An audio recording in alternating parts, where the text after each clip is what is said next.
प्रकाश यानी कि लाइट के बारे में पढ़ने। लाइट क्या होती है या प्रकाश क्या होता है, इसके बारे में वैज्ञानिकों ने क्या बताया। कई प्रकार के वैज्ञानिक आए और अलग अलग वैज्ञानिक आए, अलग अलग वैज्ञानिकों ने अलग अलग बात बताई। देखो सबसे पहले न्यूटन ने इसके बारे में बताई थी। न्यूटन ने बताया था प्रकाश, न्यूटन ने आपको बताया था प्रकाश कणिकाओं से मिलकर बना था। न्यूटन ने प्रकाश को किससे मिलकर बना, प्रकाश किससे बना, लाइट। समझिए लाइट किससे बनी हुई होती है। सबसे पहले न्यूटन ने बताया था लाइट किससे बनी होती है, कणिकाओं से बनी हुई होती है। ठीक है, इसके बाद में हाइंगेस आता है और ये बताता है कि जो ये लाइट है या ये प्रकाश है ये तरंग प्रकृति का होता है, यानी ये तरंग से मिलकर बना होता है। ठीक है, दो तीन साइंटिस्टों के बारे में बात कर लेते हैं। न्यूटन ने कहा था प्रकाश किससे बना होता है, कणिकाओं से। हाइंगेस ने क्या कहा, प्रकाश किससे बना होता है, कणिकाओं से। अब एक और बात कर लेते हैं अपन मैक्सवेल की। मैक्सवेल ने कहा था कि प्रकाश विद्युत चुंबकीय तरंगों से बना होता है, विद्युत चुंबकीय तरंगों से बना होता। यह बात करें तो ये तीन साइंटिस्ट थे, इन्होंने अलग अलग प्रकृति बताई प्रकाश की। प्रकाश इनसे बना होता है, इनसे नहीं, इनसे बना होता है। तो प्रकाश है क्या, प्रकाश एक ऐसी भौतिक राशि है जिसको अपन देख नहीं सकते। पहली क्या बात, प्रकाश को अपन देख नहीं सकते, बात नोट कर। प्रकाश को अपन देख नहीं कर सकते हैं, लाइट को अपन देख नहीं सकते, लेकिन लाइट की उपस्थिति में या लाइट के प्रेजेंट में, जब लाइट हो तो उसके प्रेजेंट में या उसकी उपस्थिति में अपन दूसरी वस्तुओं को देख सकते हैं। यानी कोई अपने पास लाइट है, ये लाइट के सामने एक पेन है, जिससे लाइट आ रही है और यहाँ ये मेरे पास मार्कर है, मेरे को मार्कर दिख रहा है। मार्कर दिख रहा है, क्यों दिख रहा है, क्योंकि लाइट के प्रेजेंस में दिख रहा है। अगर लाइट नहीं होती तो मेरे को मार्कर दिखता नहीं, दिखता। जब लाइट होगी तभी क्या दिखेगा, मेरे को मार्कर दिखेगा। लेकिन अपन लाइट को नहीं देख सकते, ये लाइट है, लाइट को नहीं देख सकता हूं, लेकिन लाइट की उपस्थिति में कोई भी वस्तु उसको मैं देख सकता हूं। अब लाइट आ रही, ये बोर्ड है, ये मेरे को दिख रहा है, लेकिन ये मैंने कई चीजें लिखी, ये मेरे को दिख रही है, लेकिन लाइट नहीं दिख रही। लाइट की उपस्थिति में चीजें दिख रही। इसका मतलब ये है कि हम प्रकाश को देख नहीं सकते हैं, लेकिन प्रकाश की उपस्थिति में वस्तुओं को देख सकते हैं। प्रकाश की उपस्थिति में वस्तुओं को देख सकते हैं, अपन प्रकाश को नहीं देख सकते हैं। ठीक है, पहली बात समझ आ गई, प्रकाश को अपन नहीं देख सकते, प्रकाश की उपस्थिति में वस्तुओं को देख सकते हैं। और प्रकाश किससे बना हुआ होता है, तो न्यूटन ने कहा कि प्रकाश कणिकाओं से मिलकर बना होता है। कणिकाओं से मतलब यानी कण, यानी ऊर्जा के कणों से मिलकर बना होता है। न्यूटन ने क्या कहा कि ऊर्जा के कणों से मिलकर कौन बना था, प्रकाश। इन्हीं ऊर्जा के कणों को आइंस्टाइन ने, किसने, इन्हीं ऊर्जा के कणों को आइंस्टाइन ने नाम सुना होगा, आइंस्टाइन, अल्बर्ट आइंस्टाइन, बहुत ही फेमस भौतिक वैज्ञानिक हुआ, बहुत ही खतरनाक वैज्ञानिक था। इसने इन्हीं कणों को नाम बदलकर इसने कहा कि ये ऊर्जा के जो कण हैं, ऊर्जा के कण या इन ऊर्जा की जो बंडल है इनको फोटोन कहा। आइंस्टाइन ने ऊर्जा के बंडलों को क्या कहा, फोटोन कहा। अब ध्यान जाए, अब पूछा जा सकता है परीक्षा में कि ऊर्जा के कण या ऊर्जा के बंडलों को आइंस्टाइन ने क्या नाम दिया, तो क्या नाम दिया, फोटोन। क्या नाम दिया, फोटोन। यानी ऊर्जा के जो कण होते हैं या जो ऊर्जा के बंडल होते हैं उनको क्या कहते हैं, फोटोन कहते हैं। ये नाम दिया था आइंस्टाइन ने। किसने दिया था, आइंस्टाइन ने। बल्कि इन फोटोन या ऊर्जा के कणों के बारे में पहले कौन बता चुका था, न्यूटन। लेकिन ऊर्जा के जो कण है या ऊर्जा के जो बंडल है, इन कणों को न्यूटन ने क्या कहा, कणिका कहा। क्या कहा, कणिका। तो पूछा जा सकता है परीक्षा में क्या पूछा जाएगा कि न्यूटन ने कौन प्रकाश की प्रकृति के संबंधित, प्रकाश से नहीं, प्रकाश से तो कई सारे सिद्धांत दिए, लेकिन प्रकाश की प्रकृति से संबंधित, प्रकाश की प्रकृति से संबंधित न्यूटन ने सिद्धांत दिया, कणिका सिद्धांत। कौन सा सिद्धांत दिया, कणिका सिद्धांत। कौन सा सिद्धांत दिया, कणिका सिद्धांत। इस न्यूटन ने बताया था प्रकाश कणिका के रूप में होता है या कणिका की प्रकृति होती है। प्रकाश एक फोटोन यानी कणिका यानी कणों के रूप में गति करता है, ये कहा था। लेकिन इनके बाद साइंटिस्ट आते हैं, आएंगे आते हैं और ये कहते हैं नहीं, प्रकाश किसके रूप में गति करता है? तरंग के रूप में गति करता है। ये कहते हैं प्रकाश तरंग के रूप में गति करता है। न्यूटन कहता है कणिका के रूप में गति करता है। फिर इनके बाद में एक तीसरा वैज्ञानिक और आता है, मैक्सवेल। मैक्सवेल कहता है नहीं, प्रकाश तो विद्युत चुंबकीय तरंगों के रूप में गति करता है, विद्युत चुंबकीय तरंगों के रूप में गति करता है। अब जब 18वीं शताब्दी में ये सब वैज्ञानिक 17वीं 18वीं शताब्दी में इनका कार्यकाल था, तब ये जब ये खोजें चल रही थी तो इन अलग अलग वैज्ञानिकों ने, न्यूटन ने कणिका सिद्धांत दिया, हाइगेंस ने तरंग सिद्धांत दिया, मैक्सवेल ने इसको विद्युत चुंबकीय तरंगे बताया। बाद में एक साइंटिस्ट आता है डी ब्रोगली। कौन आता है? De Broglie. डी ब्रोगली आता है और वो कहता है कि नहीं, न्यूटन की बात भी अपनी जगह सही है, प्रकाश कणिका के रूप में भी गति करता है, और हाइगेंस की बात भी सही है, प्रकाश तरंग के रूप में गति करता है। और मैक्सवेल ने कहा कौन सी तरंग के रूप में गति करता है? तो चुंबकीय तरंगों के रूप में गति करता है। तो इन तीनों की बात क्या है? अपनी अपनी जगह सही है। किसने कहा? डी ब्रोगली ने। फिर डी ब्रोगली ने क्या किया? प्रकाश की द्वैत प्रकृति का सिद्धांत दिया। द्वैत प्रकृति पूछा जा सकता है परीक्षा में। प्रकाश की द्वैत प्रकृति का सिद्धांत किसने दिया? डी ब्रोगली ने।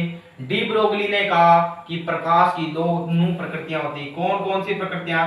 कणिका प्रकृति और तरंग प्रकृति। ये अलग अलग कंडीशन में लागू होती है। यहां तक समझ लो, वो काफी अपन को कोई ज्यादा वैज्ञानिक बढ़ना नहीं है, ठीक है। तो न्यूटन ने कणिका सिद्धांत दिया, हाइगेंस ने तरंग सिद्धांत दिया, मैक्सवेल ने कौन सी तरंग? चुंबकीय, विद्युत चुंबकीय तरंग। और इन दोनों को मिलकर बाद में जो साइंटिस्ट आया डी ब्रोगली, उसने क्या कहा कि जो ये तरंगे हैं, तरंग सिद्धांत है, वो कणिका सिद्धांत, दोनों अपनी अपनी जगह सही है। पहले ये लागू हुआ, फिर ये लागू हुआ। जब ये आया तो इसने कहा न्यूटन का गलत है, न्यूटन ने कहा नहीं, तरंग सिद्धांत गलत। दोनों फिर डी ब्रोगली आके क्या कहता? दोनों का सिद्धांत अपनी अपनी जगह सही है। अब प्रकाश के बारे में कुछ बात कर लेते हैं। ये तो हो गया प्रकाश से संबंधित कुछ सिद्धांत। अब मैं बताता हूं प्रकाश क्या है। साथियों, प्रकाश एक तरह की ऊर्जा है। प्रकाश क्या है? ऊर्जा है, जो उस ऊर्जा की उपस्थिति में कोई भी वस्तु होती है उसको अपन देख सकते हैं। अब देख कैसे सकते हैं वो बात समझना। जैसे कि यहां कोई वस्तु पड़ी हुई, ठीक है, यहां आप खड़े हुए, ये आपकी आंखें हैं, ये आपका मुंह, ये आपका नाक, ये आपका सिर है, कुल मिला के समझ लीजिए, ठीक है। यहां से प्रकाश आया, इस वस्तु पे गिरा, ये प्रकाश की किरण है। क्या है? प्रकाश की किरण, ठीक है। प्रकाश, एक बात ध्यान रखना, प्रकाश हमेशा सरल रेखा में गति करता है। प्रकाश सरल रेखा में गति करेगा, ठीक है। प्रकाश सरल रेखा में, ये प्रकाश आया, इस वस्तु पे गिरा, इस वस्तु से टकराने के बाद ये इसकी आंख में पूछेगा, इस आंख में पूछेगा, और यहां आंख के अंदर एक चीज होती है, उसको कहते हैं रेटिना। क्या कहते हैं? रेटिना। जब ये प्रकाश वस्तु से टकराकर रेटिना पे पहुंचता है, तो ये रेटिना पे प्रकाश क्या करता है? उस वस्तु का प्रतिबिंब यानी उस वस्तु का फोटो बनाता है। क्या करता है? फोटो बनाता है। और जब वस्तु का फोटो रेटिना पे बन जाता है, तो अपन उस वस्तु को कह देते हैं कि ये वस्तु ये है। जैसे कि ये मार्कर था, इस पे प्रकाश गिरा और इस मार्कर से प्रकाश टकरा के मेरी आंखों में गया, आंखों में जाने के बाद मेरे आंखों के अंदर, रेटिना के अंदर क्या बना? इसकी फोटो बनी। अब मेरे को पता चल रहा है हाँ ये क्या है? मार्कर है। ये काम बहुत ही सेकंडों में हो जाता है मेरे साथियों। मानव जो एक ऐसी मशीन है जो हर काम को कुछ सेकंडों में कर देती है। अब बात करते हैं कि जो रेटिना, अगर मानव का रेटिना आंख का खराब हो जाता है, नेत्र रेटिना जब खराब हो जाता है, तो अपन किसी वस्तु को देख नहीं पाते, क्योंकि कोई भी जो भी वस्तु है उसका फोटो कहां बनता है? रेटिना पे बनता है। की बात समझ गए? या उसका प्रतिबिंब कहां बनता है? तो रेटिना पे बनता है। तो यहां से अपन को एक बात पता चली कि प्रकाश किसी वस्तु से टकरा कर रेटिना पर पहुंचता है, ठीक है, तो इस टकराने की प्रक्रिया को क्या कहेंगे या टकरा के लौटने की प्रक्रिया को क्या कहेंगे उसके बारे में बात करते हैं। या अपन को ये एक चीज आपने देखी होगी, इस ये ब्लैक वस्तु है, इससे प्रकाश यहाँ आके फिर अपने आंखों में पूछा तो ये अपन को काली दिखाई दी, प्रकाश आके इससे टकरा के अपने आंखों में पूछा तो ये व्हाइट दिखाई दी। ऐसा क्यों होता है? कोई अपन को लाल दिखती है, कोई काली दिखती है, कोई पीली दिखती है, कोई किस कलर की दिखती है, अपन को ऐसा कलर क्यों होता है? तो अब देखते हैं वो कलर ऐसा क्यों दिखाई देता है। ध्यान देना, जब प्रकाश की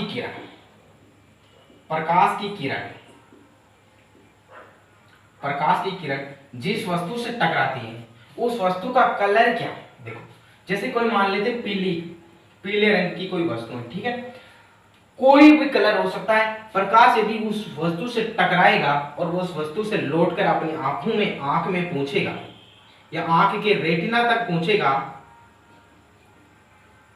तो प्रकाश उस वस्तु पे पहुंचेगा तो वो वस्तु किस कलर की, जो वस्तु कलर होगी उसी कलर का क्या होगा, उसी कलर का परावर्तन होगा, उसी कलर का रिफ्लेक्शन होगा। जब प्रकाश की किरण उस वस्तु पे गिरेगी तो वस्तु का जो रंग होता है वो रंग क्या करेगा, परावर्तित होगा या उस रंग का रिफ्लेक्शन होगा, और वो रिफ्लेक्शन होकर कहां पहुंचेगा, अपनी आंख में पहुंचेगा।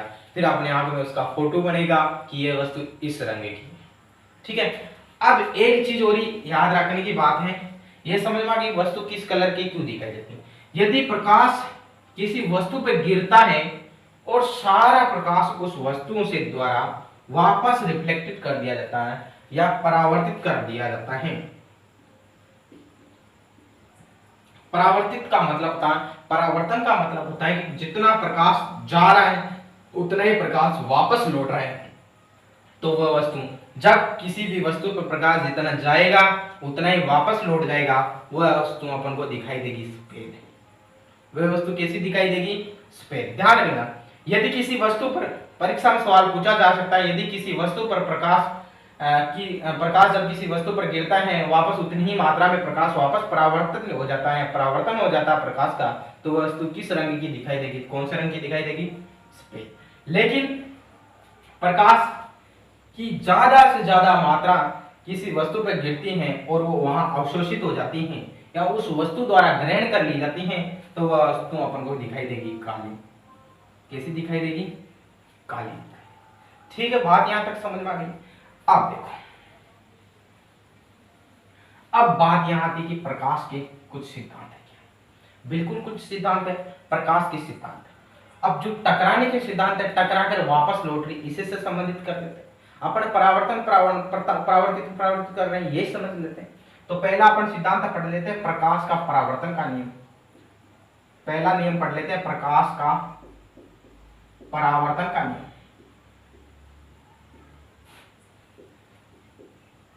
परावर्तन का, इसका मतलब कोई भी जो प्रकाश है वो किसी भी वस्तु से टकराकर वापस कब लौटता है उसकी अपन सिचुएशन देखते हैं। देखो, पहली बात समझना, यदि कोई वस्तु, मैंने क्या कहा, जब प्रकाश किसी वस्तु पर गिरा और उस वस्तु द्वारा ज्यादा से ज्यादा मात्रा में प्रकाश को वापस लौटा दिया गया, तो वह वस्तु कैसी दिखाई देगी, सफेद। जब किसी वस्तु पर प्रकाश गिरा और ज्यादा से ज्यादा उस वस्तु द्वारा प्रकाश को अवशोषित कर लिया गया या उसको रोक लिया गया या प्रकाश का अवशोषण कर लिया गया, तो वस्तु कैसी दिखाई देती, काली। लेकिन इसके सिचुएशन दो हो सकते हैं, या तो वो वस्तु रोके भी नहीं या लौटाए भी नहीं, या उस वस्तु से होकर निकल जाए प्रकाश, तो वो वस्तु किस कलर की दिखाई देगी। ये क्वेश्चन है, क्वेश्चन का बहुत ही अच्छा जवाब है। जब कोई भी वस्तु है, उस वस्तु पर को प्रकाश गिरा, न तो उस वस्तु पर अवशोषित हुआ पूर्ण मात्रा में और नहीं उस वस्तु द्वारा पूर्ण मात्रा में वापस परावर्तित किया गया, वह वस्तु से निकल के गुजर गया, तो वो वस्तु अपन को दिखाई देगी पारदर्शी। कैसी वस्तु दिखाई देगी, पारदर्शी। यानी उस वस्तु के अपन आर पार दे सकते हैं। ऐसी वस्तु में प्रकाश का क्या होगा, न तो अवशोषण होगा और न ही क्या होगा, परावर्तन होगा।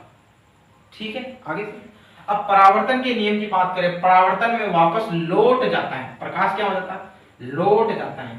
ध्यान रख लेना, प्रकाश कभी संपूर्ण मात्रा में वापस नहीं लौटता, जितना प्रकाश आया उतना ही प्रकाश वापस कभी नहीं लौटता। ये पूर्व 100% की बात नहीं होती, कुछ परसेंट उस वस्तु द्वारा ग्रहण कर लिया जाता है, लेकिन अधिकतम मात्रा में प्रकाश को वापस क्या कर दिया जाता, परावर्तित कर दिया जाता।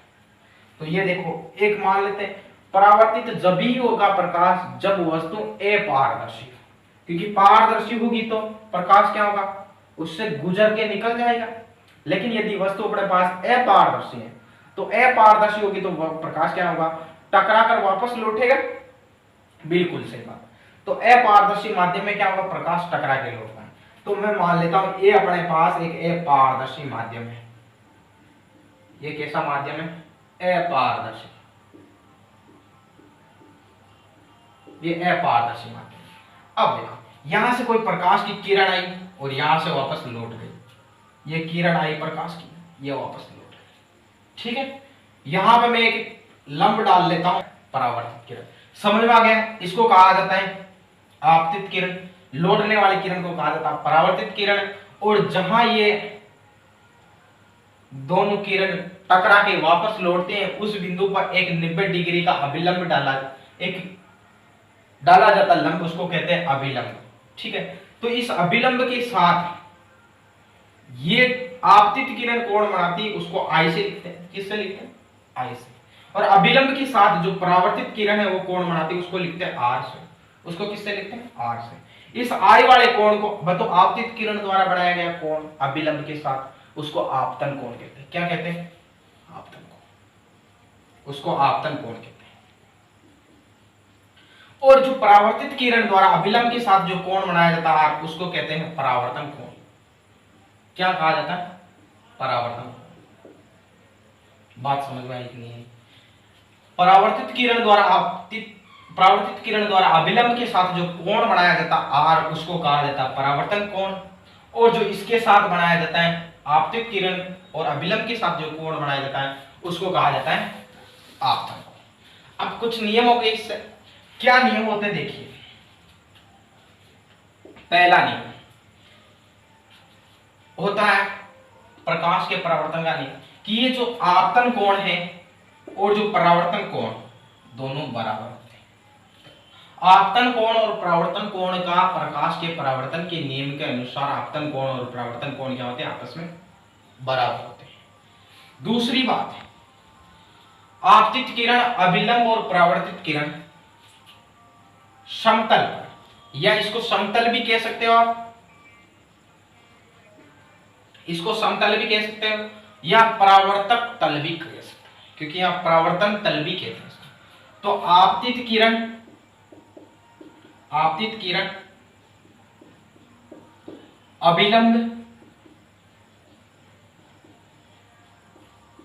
और परावर्तित आपतन कोण, परावर्तन कोण दोनों क्या होते हैं, प्रकाश के परावर्तन के नियम से बराबर होते हैं। दूसरी बात, आपतित किरण, परावर्तित किरण और अभिलंब, ये तीनों आपतित किरण, परावर्तित किरण और अभिलंब, ये परावर्तक तल के एक ही बिंदु पर होते हैं। परावर्तक तल के एक ही बिंदु पर होते हैं,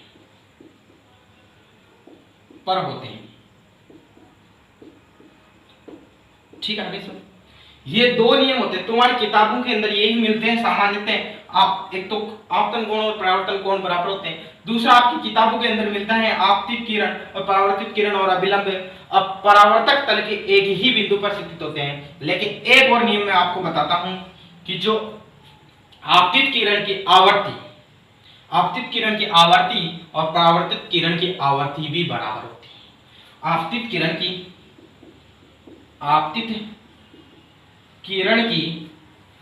किरण व परावर्तित किरण की आवृत्ति व चाल बराबर होती है। चाल क्या होती है, बराबर। समझ में आया? परावर्तन का नियम क्या होता है? पहली बात कहती है कि आपतन कोण परावर्तन कोण बराबर होता है। दूसरी बात कहती है आपतित किरण अभिलंब और परावर्तित किरण परावर्तक तल के एक ही बिंदु पर स्थित होते हैं। तीसरी बात कहती है कि आपतित किरण जिस स्पीड से आएगी उसी स्पीड से परावर्तित किरण जाएगी। और दूसरी बात, चाल तो बराबर हो गई, क्या होती है? जिसका इतना प्रभाव होगा उसका इतना प्रभाव होगा, जितने प्रभाव से आएगी उतने ही प्रभाव से जाएगी। ठीक है, जितनी ऊर्जा थी उतनी ही ऊर्जा से जाएगी, यानी जितनी कितने सेकंड प्रति दर से गुजर रही आवृत्ति, आप समझते हैं कितनी आवृत्ति से गिर रही उतनी ही आवृत्ति से वापस लौट जाएगी। ये होते हैं प्रकाश के परावर्तन के लिए। प्रकाश के परावर्तन कितने प्रकार का होता है, किस आधार पे होता है, वो अपन बात करेंगे नेक्स्ट क्लास में, वो अपन बात करेंगे नेक्स्ट क्लास में। ठीक है, आज के लिए यही है साथियों, इसकी तैयारी आप ढंग से कीजिए। ठीक है।